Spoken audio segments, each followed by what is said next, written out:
அந்த நிதி சம்பந்தமா இருக்கிற எல்லா கேட்டையும் லாக் பண்ணி வச்சுட்டுல போயிருக்கிறீங்க. அதை சரி செய்ய வேணாமா? அதை ஒழுங்குபடுத்த வேணாமா? நிதி ஆதாரங்களெல்லாம் பார்த்துட்டு பட்ஜெட் வரும்போது அதுக்குள்ள நிதியை ஒதுக்கி எப்படி ஒதுக்க முடியும்னு பார்த்து அதை நிச்சயமாக கொடுக்குறேன்ற. நீங்கள் உடனே கொடுக்கணும், வந்ததும் கொடுக்கணும்னா நீங்கள் வச்சுட்டு போயிருந்தீங்கன்னா எடுத்து கொடுத்துடுவார். நீங்கள் தான் சுரண்டிட்டு போயிட்டீங்களா, அதுக்கு பிறகு அதுலேருந்து என்னத்தை கொடுக்கறதுக்கு? ஆனா தமிழ்நாடு அரசுல வந்து இவ்வளவு கடன் இருக்கு அப்படிங்கறது எல்லா கட்சிகளுக்கும் தெரிஞ்சதுக்கு அப்புறம் தான் அவங்க வந்து இந்த வாக்குறுதி அளிச்சிருக்காங்க இல்லையா? வாக்குறுதி அளிச்சதை நான் நிறைவேற்றுறேன். எனக்கு நிறைவேற்றதுக்கு டைம் கொடுக்கணும்ல. நீங்க நிறைவேற்றல, நான் இல்லை இனிமேல் பண்ண மாட்டேன்னு நான் சொல்லலையே. ஒரு பொண்ணு கன்சீவ் ஆயிருக்கேன்னா டெலிவரிக்கு 10 மாசம் ஆயுதானே டெலிவரி பண்ண முடியும். உடனே கன்சீவ் ஆனதும் குழந்தை பத்து கொடுன்னா எப்படி கொடுப்போம்? அது முடியாது.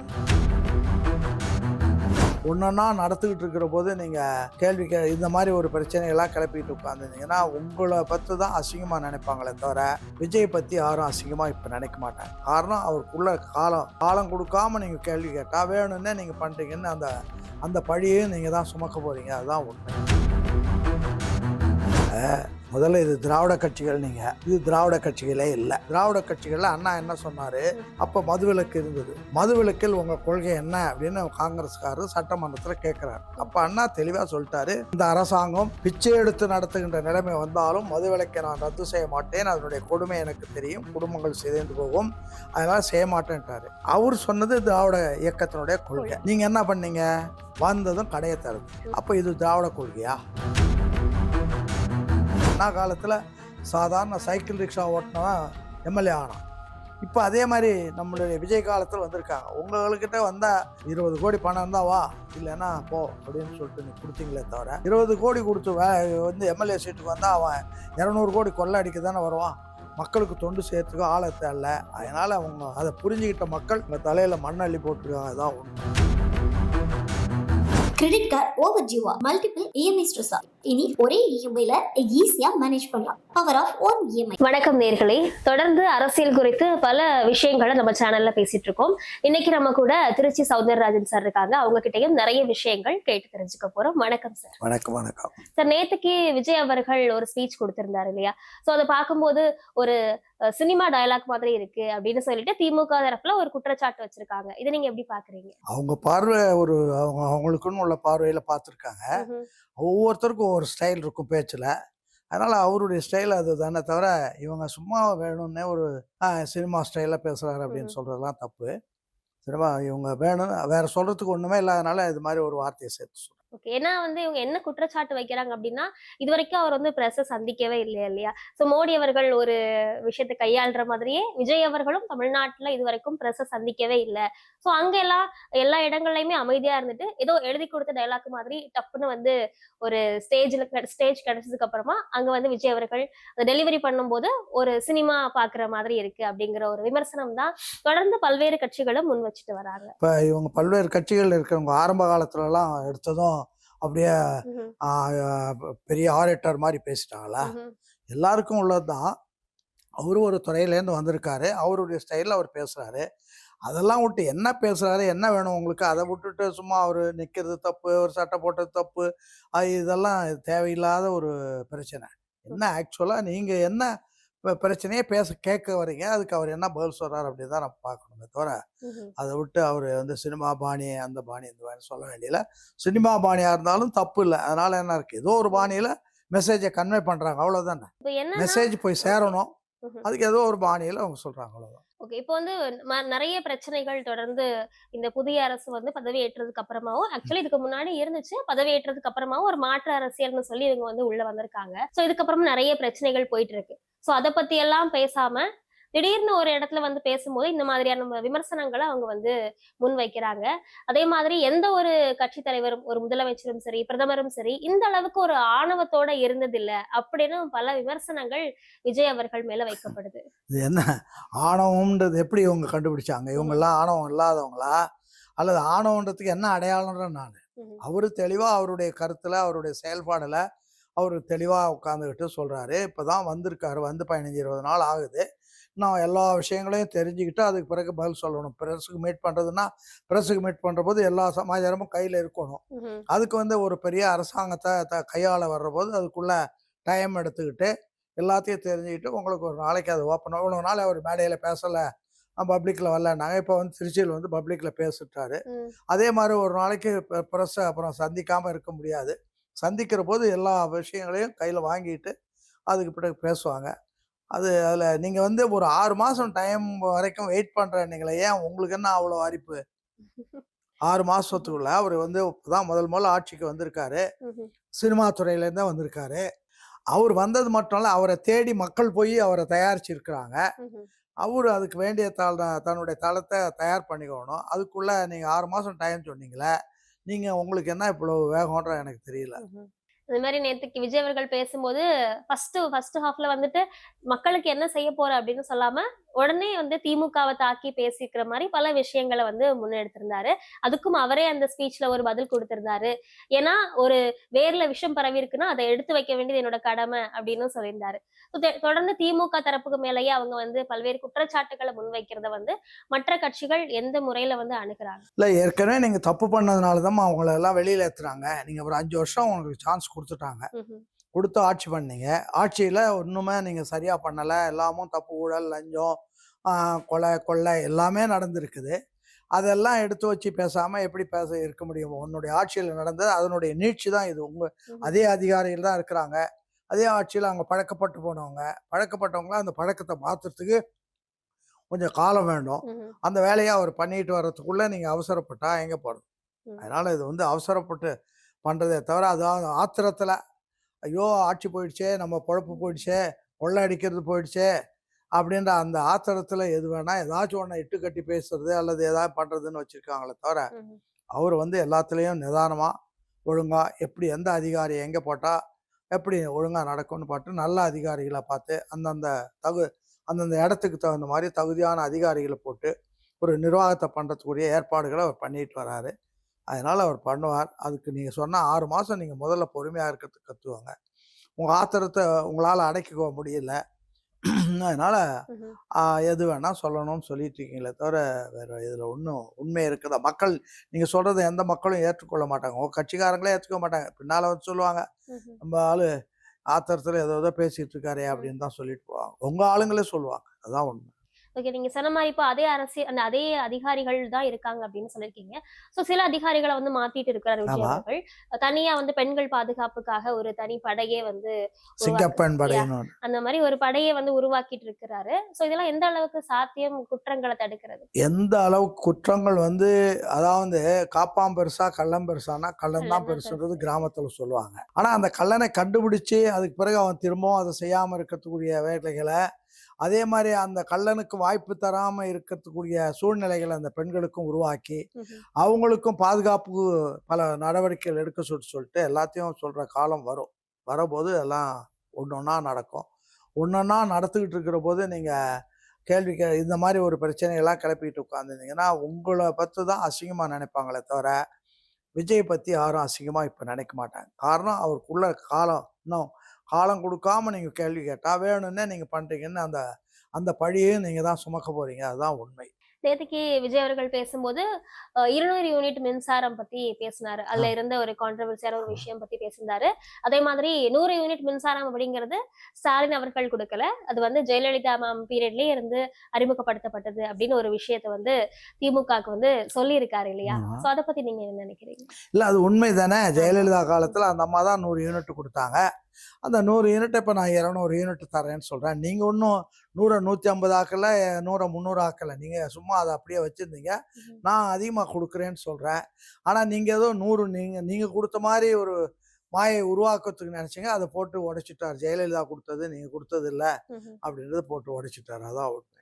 அதே மாதிரி விஜய் அவர்கள் கொடுத்த ஒரு வாக்குறுதியில வந்து முக்கியமான ஒரு விஷயம் வந்து விவசாய கடன் தள்ளுபடி. சோ அதுக்கு வந்து இப்பவும் அதுலயும் ஒரு கான்ட்ரோவர்சியான விஷயம் போயிட்டு இருக்கும்போது, இன்னும் ஒரு கொஞ்சம் டைம் குடுங்க. அதுக்கப்புறம் நான் வந்து செட்டில் பண்றேன் அப்படின்னு விஜய் அவர்கள் சொல்லியிருக்காங்க இல்லையா? ஆமாமா. நிதி நிலைமைகள் நீங்க வச்சுட்டு போனதுல 10,00,000 கோடி கடன் வச்சிருக்கீங்க. ம்ஹ்ம். அதுக்கு ஒரு மாசத்துக்கு 200 கோடி வட்டி கட்ட வேண்டியது இருக்கு. ம்ஹ்ம். அந்த நிதிநிலை ஆதாரங்கள் எல்லாம் பார்த்துட்டு குடுக்குறேன்னு சொல்றது இல்லைன்னு சொல்லல. நிதி ஆதாரங்களெல்லாம் பார்த்துட்டு பட்ஜெட் வரும்போது அதுக்குள்ள நிதியை ஒதுக்கி எப்படி ஒதுக்க முடியும்னு பார்த்து அதை நிச்சயமாக கொடுப்பாருன்றதான் நம்பிக்கை. அவரும் கொடுக்குறேன்னு சொல்லிட்டாரு. நீங்கள் உடனே கொடுக்கணும், வந்ததும் கொடுக்கணும்னா நீங்கள் வச்சுட்டு போயிருந்தீங்கன்னா எடுத்து கொடுத்துடுவாரு. நீங்கள் தான் சுரண்டிட்டு போயிட்டீங்களா, அதுக்கு பிறகு அதுலேருந்து என்னத்தை கொடுக்கறதுக்கு இருக்கு? ஆனா தமிழ்நாடு அரசுல வந்து இவ்ளோ கடன் இருக்கு அப்படிங்கறது எல்லா கட்சிகளுக்கும் தெரிஞ்சதுக்கு அப்புறம் தான் அவங்க வந்து இந்த வாக்குறுதி அளிச்சிருக்காங்க இல்லையா? வாக்குறுதி அளிச்சதை நான் நிறைவேற்றுறேன். எனக்கு நிறைவேற்றத்துக்கு டைம் கொடுக்கணும்ல. நீங்க நிறைவேற்றல, நான் இல்லை இனிமே பண்ண மாட்டேன்னு நான் சொல்லலையே. நீங்க வந்து சொல்றது வந்து நிறைவேற்றுவதற்கு ஒரு டைம் வேணும். சொல்றேன்றது வாஸ்தவம். ஒரு பொண்ணு கன்சீவ் ஆயிருக்கான்னா டெலிவரிக்கு 10 மாசம் ஆயுதானே டெலிவரி பண்ண முடியும். உடனே கன்சீவ் ஆனதும் குழந்தை பெற்று கொடுன்னா எப்படி கொடுப்பா? அது முடியாது. அதே மாதிரி இப்போ வந்து திமுக அரசு இல்ல அதிமுக 2 திராவிட பெரிய கட்சிகள் தான் இவ்வளோ ஆண்டு காலம் தமிழ்நாட்டை ஆட்சி செய்துட்டு வந்தாங்க. ஸோ இப்போ வந்து தமிழ்நாட்டுல மூலை முடுக்கு எல்லாம் இந்த போதை கலாச்சாரம் அப்படிங்கிறதும் ரொம்ப அதிக அளவுல, அதுவும் கடந்த ஒரு 5 வருடமா ரொம்ப அதிகமா இருக்கு. மக்கள் மத்தியிலையும் ரொம்ப புழக்கத்துல இருக்க ஒரு விஷயமா இருக்கு. ஸோ விஜய் அவர்கள் மறுபடியும் சொல்றாரு, இந்த மாதிரி இந்த திமுகவால தான் இவ்வளவு விஷயங்கள் இந்த போதை கலாச்சாரம் பரவி இருக்கு அப்படின்னு சொல்றாங்க. இதை தடுக்கிறதுக்கு என்ன மாதிரியான முன்னேற்பாடுகள் தாவேக தரப்புல இருந்து செய்ய போறாங்க? முதல்ல இது திராவிட கட்சிகள். நீங்க இது திராவிட கட்சிகளே இல்லை. முதல்ல திராவிட கட்சிகள்னா அதுக்கு ஒரு கொள்கை கோட்பாடுகள் எல்லாம் இருக்கும். நீங்க பெயர் பலகை மட்டும் வச்சுக்கிட்டு திராவிட கட்சிகள்ன்றீங்க. திராவிட கட்சிகள்ல அண்ணா என்ன சொன்னாரு, முதல்லயே சொன்னாரு, சட்டமன்றத்திலே தெளிவா சொன்னாரு, காங்கிரஸ்காரங்க கேட்டதுக்கு சொன்னார், கருத்திருமன் கேட்கிற போது கேட்கிறார். அப்ப மதுவிலக்கு இருந்தது. மதுவிலக்கில் உங்க கொள்கை என்ன அப்படின்னு காங்கிரஸ்காரர் சட்டமன்றத்தில் கேட்கிறார். அப்ப அண்ணா தெளிவா சொல்லிட்டாரு, இந்த அரசாங்கம் பிச்சை எடுத்து நடத்துகின்ற நிலைமை வந்தாலும் மதுவிலக்கை நான் ரத்து செய்ய மாட்டேன். அதனுடைய கொடுமை எனக்கு தெரியும். குடும்பங்கள் சிதைந்து போகும். அதனால செய்ய மாட்டேன்ட்டாரு. அவர் சொன்னது திராவிட இயக்கத்தினுடைய கொள்கை. நீங்க என்ன பண்ணீங்க? வந்ததும் கடையை திறந்தீங்க. அப்ப இது திராவிட கொள்கையா? சரி, அவர் வந்து லஞ்சமும் ஊழலை ஒழிக்கிறது தான் என்னுடைய கொள்கை அப்படின்னு வந்தாரு. இன்னும் சொல்ல போனா ஆட்சி அமைக்கிறதுக்கு முதல் நாள் மார்ச் 5ஆம் தேதி சென்னையில் ஹபிபுல்லா ரோட்டில் SCS திருமண மண்டபத்தில் நிருபர்கள் கூட்டத்தை போட்டு எல்லாம் நிருபர்கள் வட இந்தியாவில் இருந்தெல்லாம் நிருபர்கள் வந்திருந்தாங்க. சொன்னார். அப்போ என்ன சொன்னார், நான் வந்து ஆட்சிக்கு வந்துடுவோன்றதுக்காக நான் தேர்தலில் நிற்கலை, வலுவான எதிர்கட்சியாக இருக்கணும், நல்ல எதிர்கட்சி இருந்தால் தான் ஒரு நல்ல ஆளுங்கட்சி இருக்க முடியும், அதனால் நல்ல எதிர்கட்சியாக இருக்கணுன்றதுக்காக நான் நின்னேன். ஆனால் மக்கள் என்னை தலையில் தூக்கி வச்சுட்டாங்க. இப்போ இனிமேல் நான் ஒன்றும் பண்ண முடியாது, எனக்கு பயமாக கூட இருக்குது. என்னுடைய ஆட்சியில் எந்த தவறும் நடக்கக்கூடாது. அப்படி நடந்தால் நீங்கள் என்கிட்ட சொல்லுங்கள், ஒரு நாளில் அதை நான் ரெக்டிஃபை பண்ணிடுறேன். அப்படி இல்லைன்னா நீங்கள் மீடியாவில் கொண்டு வாங்க. அதனால் ஆட்சியில் தவறு நடக்கக்கூடாதுன்றதுல மிக தெளிவாக இருந்தார். அண்ணா செத்தாரு, எல்லா தவறுகளும் கடையை திறந்து வச்சுட்டீங்களே நீங்களா? திராவிட இயக்கம்? நீங்கள் திராவிட இயக்கம் கிடையாது. ஏண்டா திராவிட இயக்கத்தில் நான் வந்து என்னுடைய 13 வயதுலேருந்து திமுகவில் இருக்கேன். அதுக்கு முன்னாடி திமுகவிலையும் இருந்தேன். திராவிட இயக்கத்தினுடைய கொள்கைகளை நீங்கள் வந்து ஒழுங்காக உங்களுக்கு தெரியாது. கொள்கைகள்னால என்னன்னு உங்களுக்கு தெரியாது, என்னென்ன கொள்கைகள்னு தெரியாது. அதனால் நீங்கள் வந்து ஏதோ அவர் அமைச்சு விட்டு போனதை நீங்கள் பயன்படுத்தி, அந்த ஆட்சி அதிகாரத்தை பயன்படுத்தி அதில் உட்கார்ந்துக்கிட்டு மக்களை ஏமாற்றி, தொண்டர்களை ஏமாற்றி, கட்சியை ஏமாற்றி நீங்கள் காலம் ஓட்டுறீங்க, பிழைக்கிறீங்க, கொள்ளையடிக்கிறீங்களே தவிர இது திராவிட இயக்கம் கிடையாது. அதே மாதிரி அதுவும் அதிமுக கிடையாது. அண்ணா எம்ஜிஆருடைய கடைசி காலத்தில் அவர் உயிர் எழுதுகிற போது இந்த கட்சி தொடர்ந்து நடத்தணுன்ற நம்பிக்கை அவருக்கு இல்லை. ஏன்டா உங்கள் பேரில் அவ்வளோ நம்பிக்கை இல்லை. அப்போ அவர் என்ன சொல்கிறாருன்னா, இந்த யாராச்சும் கட்சி நடத்தட்டும், நடத்தாட்டி இந்த சொத்துக்கள் எல்லாம் வருவாய சொத்துக்களை குருடர் செவிடர் பள்ளிக்கு கொடுத்துடணும் அப்படின்றாரு. அப்படின்னா என்ன அர்த்தம்? நீங்கள் நடத்த வேண்டியதில்லைன்னு அர்த்தம். அதோடு மட்டும் சொல்லிட்டு அவர் போகல. ஜெயலலிதாவை பற்றி ஒரு பெரிய அறிக்கை விட்டார். என் வாழ்நாளில் நான் பண்ண மிகப்பெரிய தவறு ஜெயலலிதாவை உள்ளே கொண்டு வந்து வரம்பு மீறி அதிகாரம் கொடுத்து நிறுத்தது தப்பாக போச்சு. அந்த அம்மா நமக்கு விரோதமாக செயல்படுறாங்க, வேறு கட்சிக்கு போகிறதுக்கு பார்க்குறாங்க, நம்மளையே இறக்கிறதுக்குலாம் என்னையே நீக்கிறதுக்கெல்லாம் வர முயற்சி பண்ணாங்க. அதனால் அந்த அம்மாவை நான் இன்னிலேருந்து கட்சியில் நீக்கிட்டேன், யாரும் அவளோட தொடர்பு கொள்ளக்கூடாதுன்னு ஒரு பெரிய அறிக்கை விட்டுருக்காரு. ஆனால் அவர் நடத்தி கொண்டு இருந்த அண்ணா பத்திரிக்கையில் அந்த அறிக்கை வந்து நானே அந்த கட்டிங்கெல்லாம் ஒரு பேட்டிகளெல்லாம் காட்டியிருக்கிறேன். அதனால் நீங்கள் பதவி வேணும், ஏதாச்சும் கொள்ளை அடிக்கணுன்றதுக்காக அந்த அம்மாவை கூட்டி வச்சுக்கிட்டு காலம் ஓட்டினீங்களே தவிர இது அதிமுக இல்லை. அண்ணா வந்து அவர் கட்சி ஆரம்பித்த போது அண்ணாவினுடைய படத்தை கொடியிலையும் போட்டு கட்சிக்கும் பேரை அண்ணா வச்சு நான் படித்தேன் காஞ்சியில் அப்படின்னு சொல்லி அண்ணாவை முன்னிலைப்படுத்தி தான் அவர் கட்சியே நடத்தினார். நீங்கள் அவர் கட்சியை ஆரம்பித்தார், அண்ணா பேரை வச்சு ஆரம்பித்தார். நீங்கள் வந்த பிற்பாடு என்னாவையும் மறந்துட்டீங்க, எம்ஜிஆரையும் மறந்துட்டீங்க. இன்னும் சொல்லப்போனால் முதல்ல ஜெயலலிதா ஆட்சிக்கு இதுக்கு கட்சியை பிடிச்ச போது திருநெல்வேலியில் மாநாடு நடத்துனாங்க. அப்போ கருப்புசாமி பாண்டியன் மாவட்ட செயலாளர் இருந்தார். அவர்கிட்ட கூப்பிட்டு சொல்லி எம்ஜிஆர் படம் எந்த இடத்துலையும் போடக்கூடாது, என் படம் தான் இருக்கணும், என் கட் அவுட் தான் இருக்கணும்னு கண்டிஷனை சொல்லி அந்த மாநாடு நடத்துனாங்க. அதுக்கு பிறகு கொஞ்ச காலத்தில் எம்ஜிஆர் இல்லாமல் இங்கே கதை ஆகாதுன்னு தெரிஞ்ச உடனே தான் அப்புறம் எம்ஜிஆரை அந்த அம்மா கொஞ்சம் கொஞ்சமாக சேர்த்துக்கிட்டாங்க. ஆனால் நீங்கள் என்ன பண்ணுறீங்க, அந்த எம்ஜிஆர் ஜெயலலிதாவுடைய படத்தை தான் உங்கள் பையில் வச்சுக்கிட்டீங்களே தவிர எம்ஜிஆர் படத்தை வைக்கல, அண்ணா படத்தை வைக்கல. உங்களுக்கு கொள்கையும் தெரியாது, கோட்பாடும் தெரியாது, ஒன்றும் தெரியாது. ஜெயலலிதாவை வச்சுக்கிட்டு கொள்ளை அடிக்கிறதுக்கு தெரிஞ்சது. இது ஜெயலலிதா கழகம்னு வேணால் பேர் வச்சுக்கணும், அதை திருவாளூர் மு கருணாநிதி கட்சின்னு பேர் வச்சுக்கலாமே தவிர ரெண்டும் திராவிட கட்சிகளே அல்ல. திராவிட கட்சிகள்ன்றது அண்ணா இறந்த அன்னைக்கு புதைச்ச போதே அவர் கொள்கைகளை சேர்த்து புதைச்சாச்சு. அதே மாதிரி எம்ஜிஆர் மறைந்த போதே அவருடைய கொள்கைகளையும் விட்டாச்சு. ரெண்டுமே கிடையாது. சும்மா ஒரு மாயையை மக்களை ஏமாத்திட்டு உட்காந்துருக்கீங்க, தொண்டர்களை ஏமாத்துறீங்க. இதுதான் உண்மை. ஓகே. இப்ப நீங்க சொன்ன மாதிரி திராவிடம் அப்படிங்கிறதே அழிஞ்சு போச்சு தமிழ்நாட்டுல, அந்த மாதிரி சொல்லிருக்கீங்க. சோ இந்த மாதிரி ஒரு புரிதல் இருக்கிறவங்க நிறைய பேர் ஒரு மாற்று அரசியல் வேணும் அப்படி எதிர்பார்த்துட்டு இருந்த டைம்ல உள்ள வந்தவர் தான் விஜய் அவர்கள். சோ இப்ப இன்னைக்கு நிறைய விஷயங்கள் முன்வைக்கப்படுது. இது ரியல் ஆட்சி இல்ல, ரீல்ஸ் ஆட்சி, அந்த மாதிரி நிறைய விஷயங்கள் போயிட்டு இருக்கு. சோ விஜய் அவர்களுடைய ஃபாலோவர்ஸ் மேக்சிமம் எப்படி கூப்பிடுறாங்க அப்படின்னா தற்கூரி அப்படின்னு சொல்றாங்க. அப்ப நேற்றுக்கு விஜய் அவர்கள் பேசும்போதும் சொல்லியிருந்தாரு, தற்கூரி தற்கூரின்னு சொல்லிட்டு இருந்தீங்க, இன்னைக்கு அவங்கதான் உங்களோட ஆட்சியவே இல்லாம ஆக்கியிருக்காங்க அந்த மாதிரி சொன்னாரு இல்லையா? இவங்க தான் மேதைகள், உலகத்தில் போய் எல்லா அரசியலெல்லாம் படிச்சுட்டு வந்தவங்க மாதிரி இவங்க நினச்சிக்கிட்டு வர்றவங்களெல்லாம் மேதைகள் தான். நானே 13 வயசில் தான் திமுகவில் சேர்ந்தேன். அப்போ இப்போ இப்போ இப்போ பிஜேபியில் விஜய் கட்சியில் இருக்கிறவங்களுக்கு என்ன வயது? சின்ன பசங்க தான். அவங்கள அப்படியெல்லாம் பேசுறது உங்களுடைய கேவலமான புத்தியை தான் காட்டுதே தவிர உங்களுக்கு அந்த புத்தியை, நீங்களும் 13 வயசுலேருந்து வளர்ந்து வந்தவங்க தானே. அதனால் எப்படி இருக்கணுன்றதை பற்றி நீங்கள் பேசுகிறது தவறானது. அது ஆத்திரத்தில் வரும்போது எது வேணால், அறிவில்லாமல் எது வேணால் பேசுகிறது தான் வழக்கம். அந்த ஆத்திரம் அறிவை கெடுக்கும்னா உங்களுக்கு அறிவை கெடுத்துருக்கு. அதனால் கண்டதை உளறிட்டு இருக்கிறீங்க. இதெல்லாம் மக்கள் முன்னால் இனிமேல் எடுபடாது. காரணம், உங்களை கடந்த காலத்தில் மக்கள் பார்த்து தான், மக்களாக போய் தான் விஜயை ஆதரிச்சாங்களே தவிர விஜயை எங்கே பேச விட்டீங்க? பேச விடல, கூட்டத்துக்கு விடல, ஒன்றும் இல்லை. யாராக வருவாங்களா அப்படின்னு மக்கள் ஏங்கிட்டு இருந்தபோது ஒரு விஜய் வந்ததும் அவர் பின்னால் மக்கள் ஓடினாங்களே தவிர நீங்கள் கூவி கூவி அழைச்சி காசு கொடுத்து, பாட்டில் கொடுத்து, காசு கொடுத்து எல்லாம் கூட்டம் ஒருத்தனும் வரல. ஆளுக்கு ஆளுங்களை அங்கங்கே ஆளுங்களை பிடிச்சி ஒரு 40 பேர் 50 பேரை கொண்டு வாங்கன்னு அங்கங்கே புரோக்கர்கள் மாதிரி ஆளுங்களை வச்சு கொண்டு கூட்டங்களை நடத்தினீங்களா? அந்த கூட்டங்கள்லாம் ஓட்டு போட்டுருந்தா நீங்கள் தானே வந்திருப்பீங்க. அது ஒன்றும் கிடையாது. நீங்கள் கடைசி காலத்தில் ஏராளமாக பணத்தை செலவு பண்ணி ஒவ்வொரு கேண்டிடேட்டும் 20 கோடி 30 கோடி செலவு பண்ணி, சில பேர் 100 கோடி செலவு பண்ண கேண்டிடேட் எல்லாம் இருக்கிறாங்க. அப்படியெல்லாம் ஒரு இயக்கத்தையே மாற்றிட்டீங்க. அண்ணா காலத்தில் சாதாரண சைக்கிள் ரிக்ஷா ஓட்டினவன் எம்எல்ஏ ஆனான். இப்போ அதே மாதிரி நம்மளுடைய விஜய் காலத்தில் வந்திருக்காங்க. உங்கள்கிட்ட வந்தால் கேண்டிடேட்னு எல்லா காலமும் உழைச்சிட்டு வந்தால் கூட 20 கோடி பணம் இருந்தால் வா, இல்லைன்னா போ அப்படின்னு சொல்லிட்டு நீ கொடுத்தீங்களே தவிர 20 கோடி கொடுத்து எம்எல்ஏ சீட்டுக்கு வந்தால் அவன் 200 கோடி கொள்ளை அடிக்க தானே வருவான். கொள்ளை அடிக்கிறதுக்கு தான் நீங்கள் ஆளை தேடினீங்களே தவிர ஆட்சி செய்யறதுக்கோ மக்களுக்கு தொண்டு செய்யறதுக்கோ ஆளை தேடல. அதனால் அதை புரிஞ்சுக்கிட்ட மக்கள் உங்கள் தலையில் மண் அள்ளி போட்டிருக்காங்க. அதுதான் உண்மை. நீங்க சொன்ன மாதிரி இப்போ யங்ஸ்டர்ஸ் நிறைய பேர் விஜயோட ஃபாலோவர்ஸா இருக்காங்க. விஜய் அவர்கள் திருப்பி திருப்பி சொல்ற ஒரு விஷயம் நான் ஏமாற்றுறதுக்கோ இல்லைன்னா ஒரு பொய் சொல்லி உங்ககிட்ட ஏமாற்றி இந்த அரசியலுக்கு வரணும் அப்படிங்கிறதுக்கு எந்த ஒரு நோக்கமும் கிடையாது, மக்களுக்கு நல்லது செய்யறதுக்கு தான் வர அப்படின்னு பல இடங்கள்ல இதை முன் வச்சுட்டே இருக்கிறாரு. இந்த ப்ராமிஸ் கொடுத்துட்டே இருக்கிறாரு விஜய் அவர்கள். நான் சொல்றது, எங்களை மாதிரி ஆட்கள், எனக்கு 88 வயதாகுது, ஏறக்குறைய 75 வருஷத்துக்கு மேல நான் பாலிடிக்ஸ்ல தான் இருக்கிறேன். அதிமுகவினுடைய ஃபவுண்டர் மெம்பரில் நான் ஒருத்தன் தான், பாக்கியெல்லாம் செத்து போயிட்டாங்க. செத்து போச்சா?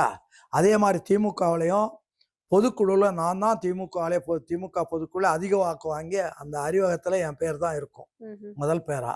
அந்த அளவுக்கு இருந்தோம். இவங்களுக்கு யாருக்கும் அண்ணாவையும் சரியா புரியாது, கொள்கையும் புரியாது, ஒன்றும் புரியாது. அரசாங்கம் அதிகாரிகள் இருக்கான், வரி வருது, மக்களை ஏமாற்றலாம், என்னென்ன தொழில் பண்ணலான்னு சொல்லிட்டு பண்ணி மக்களை ஏமாற்றி இயற்கை வளங்களெல்லாம் கொள்ளை அடித்தாங்களே தவிர மக்களுக்கான அரசாங்கம் இவர்கள் நடத்தவே இல்லை. மக்களை ஏமாற்றுவதற்கான அரசாங்கம் தான் நடத்தினாங்க. அதில் மக்கள் விழித்து கொண்டு யார் வருவாங்க அப்படின்னு பார்த்தாங்க. விஜய் வந்ததும் அவங்க தூக்கி வச்சுக்கிட்டு நடத்துகிறாங்களே தவிர விஜய் விஜயை போய் விஜயா வந்து கட்சி ஆரம்பிச்சு அதெல்லாம் பண்ணாருன்னு கூட நான் ஒத்துக்க மாட்டேன். மக்கள் தேடினாங்க, அவர் வந்தாரு, அவர் கூட போயிட்டாங்க. அதுதான் உண்மை. அதை நீங்க என்ன வார்த்தைகள் என்ன சொன்னாலும் உங்களுக்கு தான் உங்களை பார்க்குற ஒரு 6 மாசம் சும்மா இருந்துட்டு தப்பு நடக்கிற போது நீங்க சொன்னீங்கன்னா மக்கள் கொஞ்சம் அதை கவனிப்பாங்க. இப்பயே கூவ ஆரம்பிச்சிங்கன்னா இது வந்து வெறும் கூவல் அப்படின்னு சொல்லிட்டு அவங்க போயிடுவாங்க. அவ்வளோதான் உண்மை. இதில் ஒன்றும் கிடையாது. ஆனால் இந்த நேரத்தில் நான் வந்து என்ன சொல்கிறேன்னா, விஜய்க்கும் ஒன்றை சொல்கிறேன். நீங்கள் வந்து இப்போ ஆதவ அர்ஜுனா வந்து அதிமுக 90% இங்கே வந்துடுவாங்க அப்படின்னு சொல்கிறது வந்து அதெல்லாம் தவறானது. அங்கே எல்லாரும் அதிகாரத்தை சுவைத்து கொள்ளையடிக்கிற பழக்கத்தோடு வந்து இருக்காங்க. வாங்கிய கை சும்மா இருக்காது. அதனால அவங்களெல்லாம் அதிகாரத்தில் இருக்கிறவங்கெல்லாம் விட்டுருங்க, சேர்க்காதீங்க. அதிகாரம் இல்லாமல் அடித்தளத்தில் தொண்டர்களாக இருந்தாங்களா, நல்ல தொண்டர்களா, தூய்மையான தொண்டர்களா, அவங்க வந்தால் சேர்த்துக்கிட்டா கட்சி உறுப்பினர். இல்லைன்னா இவங்களெல்லாம் சேர்த்துறீங்கன்னா கூவம் கங்கையோடு கலந்த மாதிரி ஆயிடும். நீங்கள் கங்கையாக இருக்கிறீர்கள், கூவமாக இவங்கெல்லாம் கூவம், இவங்களெல்லாம் உள்ளே சேர்க்குறது வந்து பதவியில் இருந்த யாராக இருந்தாலும் ஒதுக்கி வைங்க. வந்தால் கூட இல்லை அழுத்தி வைங்க. அவங்களாம் வந்துட்டாங்கன்னா வேறு வழி இல்லைன்னா சேர்க்காதீங்க. நீங்கள் சேர்க்க வேண்டியதெல்லாம் தூய்மையான தொண்டர்களை, இளைஞர்களை, நியாயமானவர்களை சேர்த்தா இந்த கட்சி நீடிக்கும், நிலைக்கும், மக்கள் முன்னால் ஒரு நல்ல பேர் எடுக்கும். இல்லைன்னா அவங்க வாங்கின கெட்ட பேரெல்லாம் சேர்த்து உங்களுக்கும் தான் கெட்ட பேர் வரும். அதனால் அதெல்லாம் செய்யாமல் இருந்தால் நல்லது. இவ்வளோ இயர்ஸா ஒரு அரசியல் புரிதல், ஒரு அரசியல் எக்ஸ்பீரியன்ஸ் இருக்கக்கூடிய நீங்க சொல்ற இந்த விஷயம் வந்து ரொம்பவே வரவேற்க தகுந்த ஒரு விஷயமா இருக்கு. இன்னொரு கேள்வி கேட்கணும் அப்படின்னு நினைக்கிறேன். இப்போ வந்து விஜய் அவர்களை வந்து திமுக தொடர்ந்து விமர்சனம் பண்ணிட்டே வராங்க. அதே மாதிரி அதிமுகல வந்து எடப்பாடி பழனிசாமி அவர்கள் சொல்லியிருக்காங்க, நீங்க இருக்கக்கூடிய அந்த பொசிஷனோட, அந்த பதவியோட ஒரு அதோட எசன்ஸ் புரியாம, அதோட தகுதி என்னன்னு தெரியாம நீங்க வந்து தொடர்ந்து விமர்சனங்கள் மட்டுமே வச்சிட்டு இருக்கீங்க, தொடர்ந்து குற்றச்சாட்டுகள் மட்டுமே வச்சிட்டு இருக்கீங்க அப்படின்னு ஒரு விஷயத்த சொல்லியிருக்காரு எடப்பாடி அவர்கள். நீங்க வந்து உங்களை பத்தி இப்ப நான் சொல்லாம நீங்க யாருன்னு அடையாளம் காட்டுறது தான் அவருடைய வேலை. இப்ப உங்களை தோக்கடிச்சிட்டாங்க, நீங்க புலம்பிக்கிட்டு இருக்கீங்க. நீங்க நீங்க தோற்று போனதுக்கு என்ன காரணம்னா மக்களை நாசப்படுத்தி இருக்கீங்க. அதெல்லாம் சொல்ல வேண்டியது அவருடைய கடமை. அதை சொல்றாரு. அதனால அதை சொல்றாருன்னு சொல்லிட்டு நீங்க வருத்தப்பட்டா, உண்மையை சொன்னா எல்லாருக்கும் தான் வலிக்கும். என்ன பண்றது, அது அந்த வலி இருக்க தான் செய்யும். கிரெடிட் கார்டு ஓவர் டியூவா, மல்டிபிள் இஎம்ஐ ஸ்ட்ரெஸ்ஸா, இனி ஒரே இஎம்ஐல ஈஸியா மேனேஜ் பண்ணலாம். Power of one EMI.